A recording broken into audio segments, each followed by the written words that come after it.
Hello friends, welcome to trending Max channel. So நம்ம சேனலில் இன்றைக்கி டெட் எக்ஸாமோட growth and development of the child stages of growth and development பற்றி பார்க்க போகிறோம்.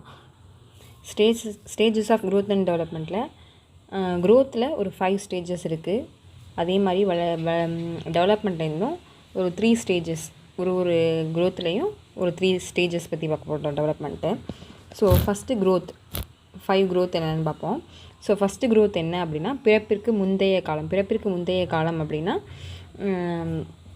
அம்மாவோட கருவில் இருக்கும் இல்லையா, 9 மந்த்ஸ் இருக்கும் இல்லையா, கருவில் 9 மந்த்ஸ் இருப்பாங்க இல்லையா குழந்தைங்க. ஸோ அதுதான் வந்து பிறப்பிற்கு முந்தைய காலம் அப்படின்னு சொல்லுவோம். நெக்ஸ்ட்டு வந்து 2வது ஸ்டேஜ் என்ன அப்படின்னு பார்த்தோம் அப்படின்னா குழவி பருவம். ஃபஸ்ட்டு பிறப்பிற்கு முந்தைய பருவம், அடுத்து செகண்ட் இருக்கிறது வந்து குழந்தை பருவம், குழவி பருவம். குழவி பருவமில் 2 இருக்குது. ஸோ குழவி பருவம்லேயே 2 இருக்குது. ஒன்று பச்சிளம் குழந்தை, இன்னொன்று சிசு பருவம். ஸோ பச்சிளம் குழந்தை அப்படிங்கிறது பிறந்ததுலேருந்து 1 மாதம், ஃபஸ்ட்டு 1 மந்த் இருக்கு இல்லையா, பேபி பிறந்து ஒரு ஃபஸ்ட்டு 1 மந்த் இருக்கு இல்லையா, அதுதான் வந்து பச்சிளம் குழந்தை அப்படின்னு சொல்லுவோம்.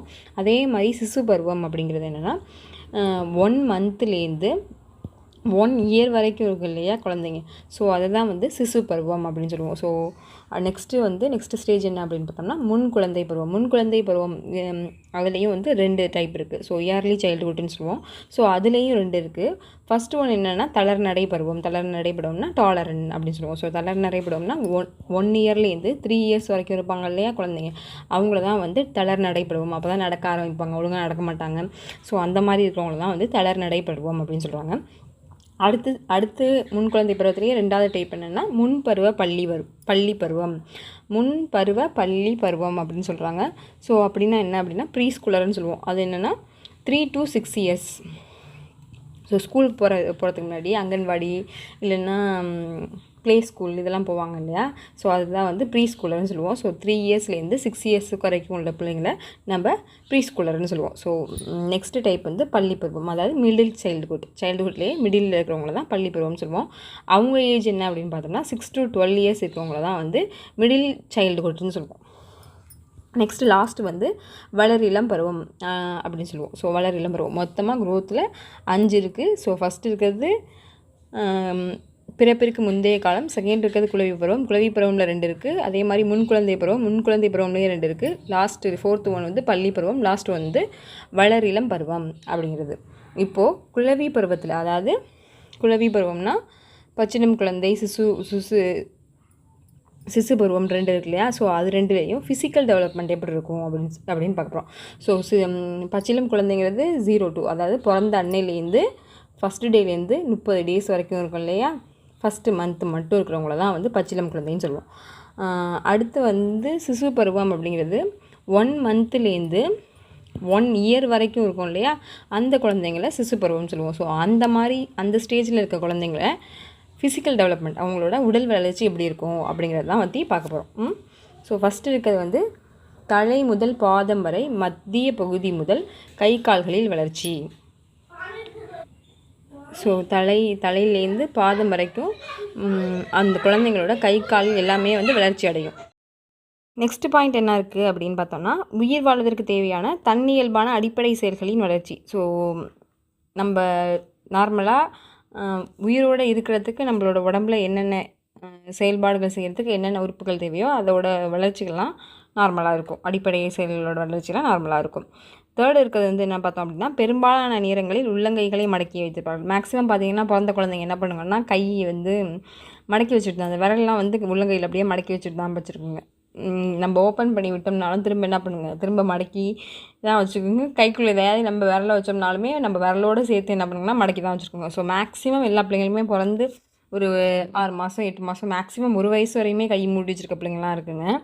அந்த மாதிரி தான் இருப்பாங்க. அந்த பாயிண்ட் கொடுத்துருக்காங்க. அடுத்து என்னென்னா கைகள் கண்களை ஒருங்கிணைக்க தெரியாது. அதாவது அதோட கையை எந்த சைடு கொண்டு போகுதோ அதே சைடுக்கு அதோட கண் பார்வையை கொண்டு போகிறதுக்கு அந்த குழந்தையால் முடியாது.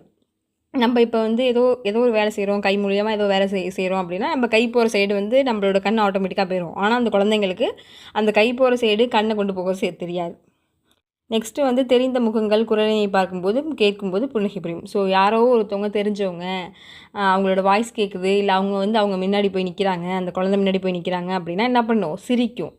ஸோ அம்மாவோ அப்பாவோ அப்படிங்கிறப்ப நம்மளை பார்த்து சிரிக்கும், குரல் கேட்கும்போதும் அதோட ரியாக்ஷன் என்ன பண்ணும், மாறும், சிரிக்கும்.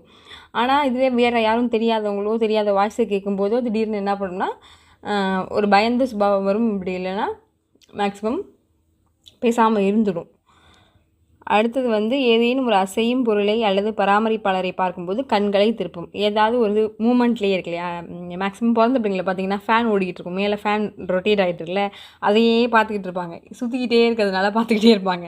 அந்த மாதிரி அசைகிற பொருள் இல்லை வந்து அவங்க கூடவே இருக்கிற அம்மாவோ இல்லை வேறு யாரோ அதிகமாக யார் அந்த குழந்தைய பார்த்துக்கிறாங்களோ அவங்களையோ அவங்கள பார்க்கும்போது அவங்க எங்கே போகிறாங்க அப்படிங்கிறதெல்லாம் கண்ணை திருப்பி பார்க்கும், அதெல்லாம் பண்ணும். அடுத்தது வந்து தன்னுடைய தோள்கள் கால்களை நெளித்து கொடுக்கும். ஸோ மேக்ஸிமம் பார்த்திங்கன்னா குழந்தைங்க என்ன பண்ணும், காலை உதச்சிக்கிட்டு அந்த தோள்பட்டையெல்லாம் திருப்பிக்கிட்டு அந்த மாதிரிலாம் அதெல்லாம் பண்ணுவாங்க.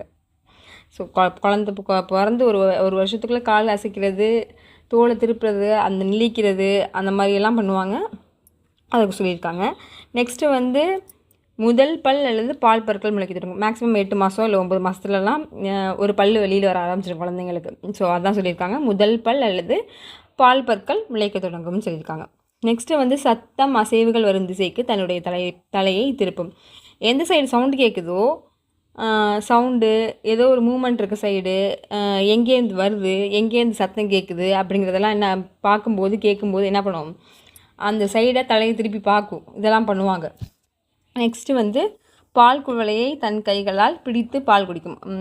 பால் டப்பாலெலாம் பால் ஃபீட் பண்ணுறதுக்கு கொடுக்குறாங்க, ஃபீடிங் பண்ணுறதுக்கு அப்படின்னா ஃபீடிங் பாட்டில்லாம் என்ன பண்ணுவோம், கையில் பிடிச்சிக்க ட்ரை பண்ணும். மேக்ஸிமம் ஒரு வயசுலலாம் கையில் அதுவாகவே பிடிச்சிரும், கையில் பிடிக்க ட்ரை பண்ணும். அதே மாதிரி பிறர் உதவியுடன் அமர ஆரம்பிக்கும். யாரையாவது பிடிச்சிக்கிட்டு யாரையாவது பிடிச்சிக்கிட்டாங்க, அந்த பிள்ளைங்க இப்போ அந்த குழந்தைங்க உட்காந்துருக்கும்போது பிடிச்சிக்கிட்டாங்க அப்படின்னா அவங்க பிடிச்சிருக்கும் போது வரைக்கும் என்ன பண்ணுவோம், உட்காந்துருக்கும். அதே மாதிரி சமத்தரையில் தானே தலை குப்புற விடும்.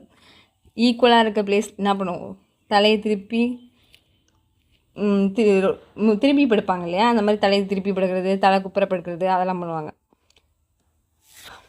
அந்த மாதிரி கீழே எந்த பொருள் கடந்தாலும் என்ன பண்ணுவாங்க, ஃபஸ்ட்டு எடுத்து வாய்க்கு தான் கொண்டு போவாங்க குழந்தைங்க. மேக்ஸிமம் என்ன பண்ணுவாங்கன்னா கீழே என்ன பொருளாக இருந்தாலும் சரி, அதை சாப்பிட்றதோ சாப்பிடாத பொருளோ அது தெரியாது, ஆனால் கீழே என்ன பொருள் கடந்தாலுமே அதை என்ன பண்ணுவாங்க, ஃபஸ்ட்டு எடுத்து வாயில் தான் வைப்பாங்க. அதே மாதிரி தவள ஆரம்பிச்சிடுவாங்க. மேக்ஸிமம் தவள ஆரம்பிச்சிட்டா அப்படின்னா அவங்களே யாரையும் இது பண்ணாமல் அவங்களாவே என்ன ஆரம்பிச்சிடுவாங்க, நகர்ந்து வர ஆரம்பிச்சிடுவாங்க.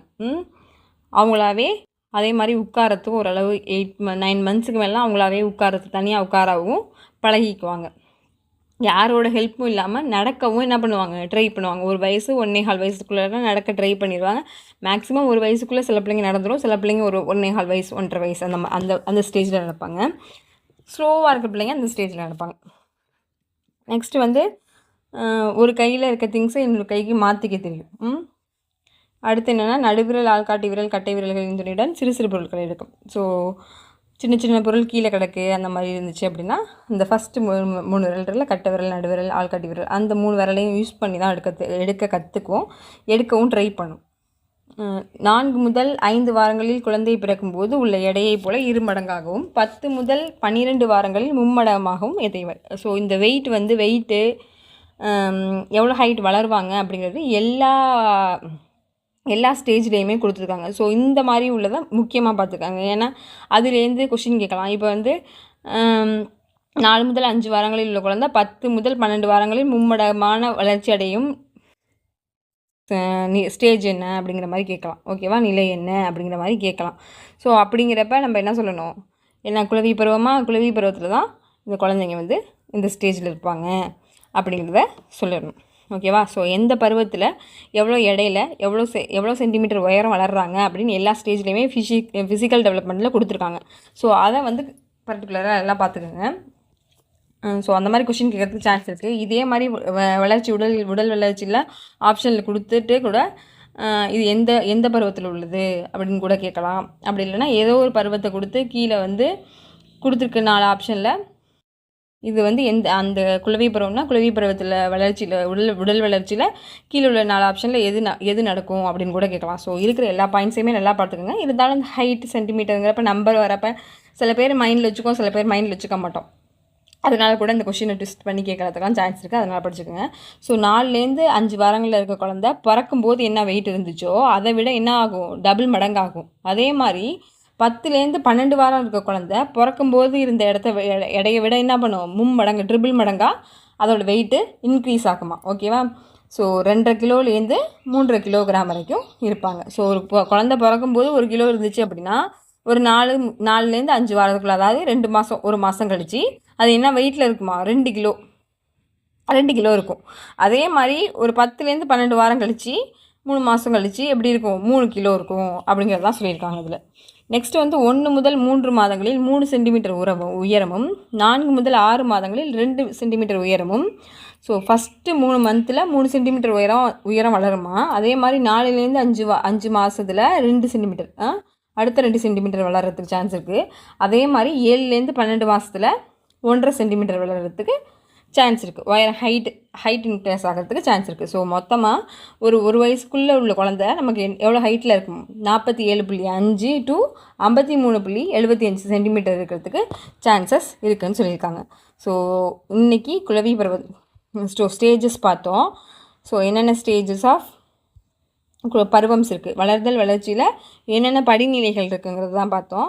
ஸோ அதில் நமக்கு வந்து பிறப்பிற்கு முந்தைய காலம் வந்து சிலபஸில் கிடையாது. பிறப்பிற்கு முந்தைய காலம் சிலபஸில் கிடையாது. நான் அதனால் பிறப்பிற்கு முந்தைய காலம் கொடுக்கல. ஸோ குழவி பருவத்தோட உடலியல் வளர்ச்சி, அடுத்து அறிக்கை வளர்ச்சி, சமூக மனவெழுச்சி வளர்ச்சின்னு சொல்லிட்டு 3 வளர்ச்சி இருக்குது. ஸோ இன்றைக்கி குழவி பருவத்தோட உடலியல் வளர்ச்சி பார்த்தோம். ஸோ அடுத்த கிளாஸில் அதோட அறிக்கை வளர்ச்சி பற்றி பார்க்கலாம். ஸோ டெட் எக்ஸாமுக்கு படிக்கிறவங்க எல்லாருக்குமே என்னோட ஆல் தி பெஸ்ட். எல்லாம் ப்ரிப்பேர் பண்ணி எக்ஸாம் நல்லா பண்ணுங்கள். தேங்க்யூ ஃபார் வாட்சிங். சேனலை சப்ஸ்கிரைப் பண்ணி வச்சுக்கோங்க. சேனல் எல்லாம் இருந்தது அப்படின்னா உங்கள் ஃப்ரெண்ட்ஸ்க்கும் ரெஃபர் பண்ணுங்கள்.